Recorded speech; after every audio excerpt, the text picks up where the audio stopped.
used them for his album instead of putting them out. Max B may not be in jail if you put his album out.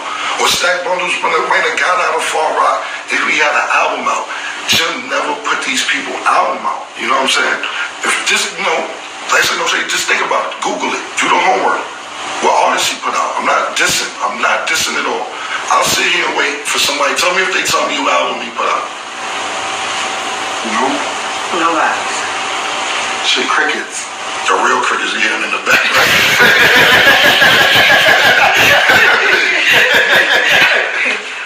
Because, yeah? They asked him for Freaky Intervention. Okay, yeah. They said they want to talk about Zeke. They asked him, you haven't mentioned me. Oh yeah, no, they late. Whoever said I ain't mentioned Zeke is bugging. I don't want who told you Zeke ran the club in Ohio. I ain't mentioned Zeke. Fam, Zeke, okay, real quick, Zeke is the one. Jim did bring Zeke around, this is true. But me and Zeke built a rapport, which was crazy. So when I went to Ohio and got a club, Zeke ran the whole club. It was my club, but he was the manager of the club. You know what I'm saying? Zeke is the nigga. We got rich. That's what I'm trying to tell you. I was in Ohio and Chicago running 2 clubs, and Zeke ran the clubs. He's the one who ran the clubs. That's my nigga. I love Zeke. That's my motherfucking brother. That nigga had your fam when shit was fucked up. Zeke ran the motherfucking clubs for me, and we got rich. Zeke just ran the motherfucking clubs. Like I told a nigga like fucking Quick in Harlem Nights, and I was Sugar Ray. So whoever say I mentioned Zeke, I was just late because I love Zeke. That's my nigga, my nigga. Like I wouldn't have survived to make it to. You want another song? No, good. I wouldn't have been able to survive to make it to Diplomats if it wasn't for Zeke. Because, like I said, me, him, and Jewels was in Ohio, and Jewels wasn't even out there in the club. He was too young. He was not young enough to get in the club, but he was out there. He was out there because I was like, yo, you gotta rap. Because Jewels, let me tell you something about Jewels. Jewels was the most talented nigga in the world, but sometimes he needed that push. He needed that push. Like I seen the interview on Flex, because Jim told a story how I had a house in Chicago, and Jewel, we would be dressed to go to the club, and we walk out to go to the club, and Jewel be there. I'd be like, yo, you did your 16, and he's stuttering, and then after 16, I'd be like, stay here, we'll bring you some bitches back. You ain't coming till you write them 16. And Flex was like, I seen Flex like, oh, Kim was enjoying bossing somebody around. He was happy to boss around. How the fuck would I enjoy? No, I wasn't enjoying nobody bossing somebody around. It's like this, and I'll put it in a different perspective. If you got a basketball player and you a coach, you gonna keep him after practice. You gonna make him come early because you know his full potential. He may be better than all the other basketball players, but you won't be harder on him because you know his maximum potential, and that's just how I felt with Jewel. So I'm like, this kid, he don't put 100% into it, but if he did, nobody would be able to touch this kid. So when we was in Chicago, when we was in Ohio, when we would go out, I wouldn't let him come. Or even my crib in Jersey, he'd stay with me. I'd be like, nah, you can't come out till you do these 16s. Because I want to hear him. This shit was fire. I wanted more for me. Fuck the public. Give me more. Give me some 16s from my own motherfucking inspiration. That kid was fucking bananas. So when Flex was like, oh, Ken was enjoying bossing somebody around, nah, bro, it ain't like that, bro. Sometimes you see potential in somebody, and sometimes the people that you see potential in needs an extra push to reach their maximum potential. And that's what I was doing. I'm not enjoying bossing nobody around, bro. Not at all, man. No, not at all. That was my brother, and I knew that nigga was nice. So cool. Ballin' come out. And like I said, I just want to get to this part because Jim saw, oh, I robbed him and did that. Like I said, I never had no paperwork with this man. That's how much I fuck with him. I never did a contract with him. Do you, man. Get the money. Get the artist. Okay, cool. You ain't branching off when I see you building your own crew. No problem. Whatever. So, me and Jim used to get a lot of women. We had a lot of women. We shared a lot of women. You know what I'm saying? That person, that's just the era we grew up in. You fuck this bitch, I fuck that bitch. You know, we fuck around bitches, yo, Boom.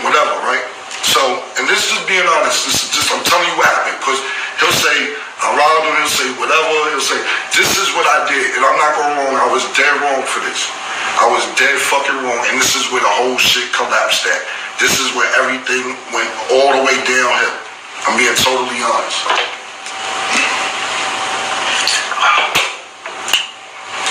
Jim met Chrissy, and when he met Chrissy, he been liking Chrissy his whole life. He loved Chrissy, you know what I'm saying? But he just started messing with her. So, back then, it wasn't, even though now it's cool, back then, or even back then it might have been cool, we was just kind of new to having millions of dollars in money or whatever. So, Jim just meet Chrissy and he started messing with her, and he's buying her bags and buying her shoes, like the first 2-3 weeks he met her or whatever. So, I was like, yo, you tricking, man? What is you doing? You tricking, you bugging, or whatever. So, this is my mistake, and I'm being totally honest, and if I could do it over, I swear to God, I would do it all the way over, because I see how their relationship grow, and I see they're still together, and I think that's real dope shit. I think that shit is hot. I didn't know it would grow to be that, but I'm thinking from a mindset, this is my man, last month we was fucking bitches, now this nigga is buying what's the name, so I didn't know it would turn into this. So what I did was I made these t-shirts, and it said, Tricky Ricky, AKA Jim Jones is a trick. And on the back of the shirt, we had mad niggas in jail. Snags was in jail. My man Chanel from 115th, Young Handsome, he was in jail. We had a lot of niggas in jail at the time. And I was sending them money. So I made the shirt that said Jim Jones, Tricky Ricky, and he not looking out for none of our niggas in jail. And on the back of the shirt, I had all our niggas in jail, and I had called him a trick. But I wasn't looking like that. I'm looking like that's how he played. I wasn't trying to disrespect him because I didn't know their relationship would grow to be what it was. But them shirts hurt. You know what I'm saying? I had niggas wearing a shirt in the studio because we was cool. Niggas wearing a shirt, everybody wearing a shirt. It was just a joke. I didn't know. He took that shit serious, B. He took it serious. And to this day, I'll be man enough, I apologize about doing that. I really do, I apologize about that. But it's not from the perspective of that's my man. We fucked some bitches together last week, 2 weeks ago, a month ago. I didn't know it was like that. It was going to turn to this, and I'm happy how they really should grow. After I did that shirt, though, everything was downhill. And niggas start acting like it's the business. Start acting like Cam is robbing us. Yo, Cam ain't doing this, Cam ain't doing. That's when the shit fell out after I made them shirts. So, even like with Jewels, me and Jewels had fell out. And I remember we fell out over something, and I wasn't speaking to him. So Jewels started hanging out with Jim. Jim called me, he said, yo, you and Jewels going through some shit. I said, yeah, we going through a little something right now, whatever it was. He's like, I knew something was up, because this little nigga keep calling my phone, wanting to hang out with me all the time also. This little nigga don't be hanging out with me. I knew something was up. It's all good. So, me and Joel was speaking over something, and him and Jim built a better rapport, because Joel was with me all the time. We was in all these different states together. But that's what Jim was like, he's like, yo, this little nigga keep calling me, I don't know what the fuck is up. Joel started hanging with him, and I'm like, cool. So after I did the shirts, me and Joel didn't have the best relationship in the world.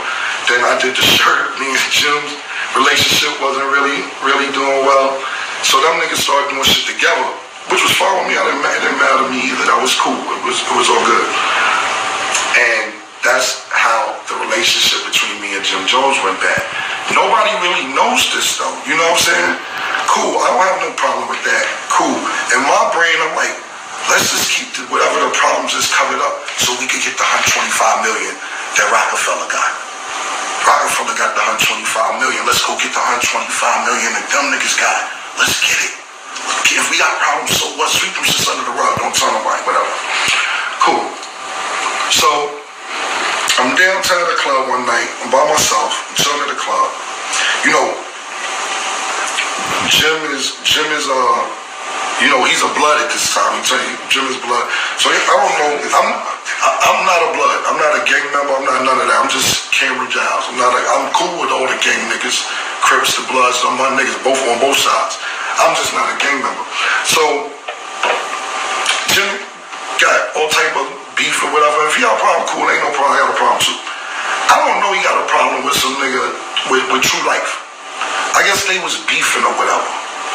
So them two niggas is beefing, whatever. I'm downtown at the club by myself, Dolo. True Life and like 3 niggas get out of car. I was like, yeah, fuck Dipset, da-da-da. We get into an altercation down at the club. It's like 3 or 4 niggas and it's me. So we get in an altercation. You know, the next day it's publicized, it's all blown out of proportion, whatever. To me, that shit cool. I got caught slipping. I didn't know I was beefing with this nigga, but it's fine. I don't got no problem. It is what it is. That's part of the street shit. So, you know, it's on the radio, whatever. Jim goes on the radio that night and tell Miss Info, this is how, I'm gonna be honest with you, a lot of shit was built off the Diplomat shit. Miss Info, she ended up getting a job. Her name was Minion. She ended up getting a job at High 97 off of this shit called Miss Info, because she knew us. I had a personal relation with Miss Info, and Jim did too, off the whole shit or whatever. But the whole story is, he calls Miss Info and tells people on the radio, after I get in this altercation, yo, Cam's on punishment. Huh? Cam's on punishment. Miss Info's on the radio. Nobody knows we got a problem, whether about the shirts, whether with jewels, the public don't notice. And my thing is, keep shit in the house. To me, all this shit we doing right now is bird shit. But I just don't want niggas thinking I'm some bad type of guy or whatever. This is why I'm doing this shit. I think this shit is bird shit. Personally, motherfucking being on live and when that nigga got my motherfucking phone number. I think this shit is stupid. Jim gets on the radio and says Cam is on punishment. What the fuck are you talking to? Who the fuck? I'm on punishment. Who the fuck is niggas talking to? So that's when shit started getting public. And I'm like, yo, bro, this nigga out of line telling me some shit like that. So I'm sitting there like, I'm on punishment. Alright, cool. I ignore this shit, whatever. Now the public knows we got problems. Nobody in the public ever knew we had problems. Cool. You wanna make it publicized? Cool. I'm on punishment for getting an altercation with a nigga you had a problem with. And the same nigga you talking about took your jewelry. You know, you go on YouTube, Jojo Capone, shout out to Joe, I seen Jojo, you know, all that shit is old, so Jojo Capone, shout out to Jojo Capone, and True Life, I just seen Jojo in Chicago, shout out to him. And like I said, all this shit is old, this ain't shout out because he did that, it's just, I just seen him, we all cool, whatever. How you gonna say I'm on punishment? Cause a nigga you got beef with that robbed you, got your shit. I don't even know you got beef with the nigga. These niggas got Jim jewelry on YouTube. Yeah, we took Jim Jones bringing all this other shit. And I'm sitting there like, let me know what the fuck going on in the street so I know I'm moving. But we didn't have great communication at that time. Our communication was lacking. So I'm like, cool, nigga gonna say I'm on punishment, boom. Right after that incident happened, my mother had a stroke a week later. Less than a week later, she had 3 strokes in one day. To this day, her whole left side of her body is still paralyzed a little bit. So I'm like, damn, you know, I gotta make sure my mom is good because she had 3 strokes in one day. So what I did was, I took my mother to Fort Lauderdale to the best stroke doctors down there, and I rented a townhouse down there, and I had to make sure my mother wasn't gonna die. I didn't want my mother to die, man. Just take a couple months for her to get her walking back together. You know, her speech to this day is still impaired a little bit to this day. So I'm not, after that incident happened, I had my mother, so I'm off the scene for 2-3 months. And they like, oh, Cam is hiding. Cam ain't around. Niggas Cam. Then now the Jim like, oh, that's how Cam niggas ain't around. Oh, niggas missing. So after that incident happened with True Life, and then my mother had a stroke, and then I had to make sure we good. Niggas ignore the part about my mother having a stroke. And just talk about, act like this situation is why I wasn't around. You know what I'm saying? Cool, whatever. So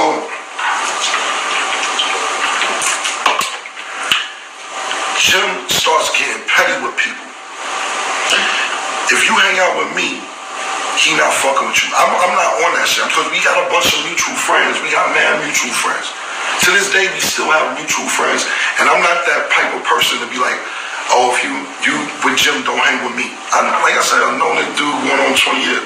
I'm not like that. Yo, I was just with Jim, cool. You tell Jim you was just with me. Stay over there. Let Cam take care of you then. Let Cam take care of you then. Yo, he tell a nigga, I ain't gonna say a nigga name.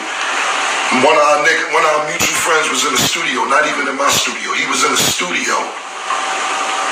And he just put up a picture in the studio. Jim called him like, oh, you over there at Cam's studio? Let him take care of you. I hope he's gonna take care of you this, that, and the third. And it's like, yo, bro, if a nigga can't come to my studio, me and you never had no real problems. Okay, the t-shirt was wrong, whatever. Boom, I'm past that. But why are you threatening niggas because they trying to just get out the hood too? They go in the studio, so when they come to my studio, they can't go to your studio, and we all known each other 20 years. If you don't want to fuck with me, but don't make niggas make choices. And that's what he started doing. Yo, if you over there fucking with him, don't call me, I ain't fucking with you. Oh, you over there fucking with niggas, I ain't fucking with you. And I'm like, I'm not on it like that. I don't give a fuck. If a nigga leave with me right now, go hang out with Jim. That shit don't matter to me. I'm not on that shit, my nigga. That shit is girl shit to me. I'm not calling Jim a girl because you calling him a girl. I'm just saying it ain't like it's a bitch. It's niggas. Ain't like, yo, this bitch is over here fucking with me, then you go first. It's niggas. It's niggas, bitch. It's not no bitches, my nigga. So, he still do that to this day. It's like 5-6 months ago, I'm shooting a video. We used the same videographer. My man, I Am Ghetto Nerd. What up, my man Clifton Bell. His name on Instagram, I'm pretty sure he's watching this. I Am Ghetto Nerd. Jim called, I'm doing a video. Jim called some 4, 5, 6, 7, 8 months ago, telling him, yo, I see you doing a video with Cam. I ain't fucking with you no more. I ain't fucking with you no more. I don't want to be about fucked. I ain't fucking with you no more. And then nigga like, Jim, so cause you know I'm a very professional businessman. He said, Jim, let me ask you a question. If Cam gets booked in a club this week and they book you next week, you not gonna go to the club because Cam was booked there? Cam was booked there? He tells the nigga, I don't want to make sense. I'm petty like that. I don't give a fuck. You fucking with, I don't like you making sense, but I don't want to make sense. And niggas is like, yo, bro, I don't know what your anger about is. You niggas like, cause you know, niggas be like, oh man, why you gotta pick a side? And it don't make no sense. Cause it ain't deep like that. Ain't nobody got no fights. Me and them ain't no fight, ain't no shootouts, no none of that shit. So basically, that's how the fallout happened. Because even the shit that happened on True Life in the Street, cool, whatever. But when you go on the radio and say I'm on punishment, it's crazy. You know, I go on do a scene for Love and Hip Hop. I just came from me and I had some khakis and shoes on. He get on Twitter, niggas wearing khakis and shoes. Everything becomes public when this dude got my phone number. That's all I'm saying. Like even all this shit leading up to this, you have my phone number. You can call me, my nigga.